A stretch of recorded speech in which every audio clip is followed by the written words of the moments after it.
Ladies and gentlemen, welcome to the channel. We are in WhatsApp and I'm going to show you how to delete the WhatsApp stickers. So let me go into this chat over here. You can see there are a bunch of stickers, right?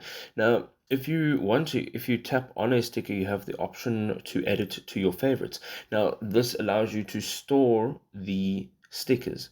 Now, let's say you want to remove these stickers or delete them. All you have to do is tap on remove from favorites.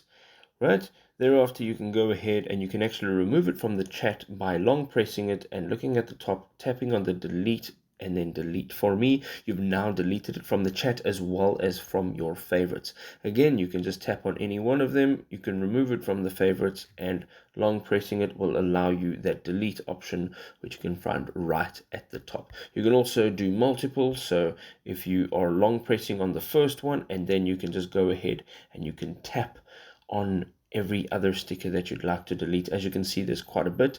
To do it one by one, it'll take very much time to do so. We're just going to hit delete at the top and delete for me, and it is done. Now, this doesn't delete it in the senders box. It only is deleting it right here on my chat.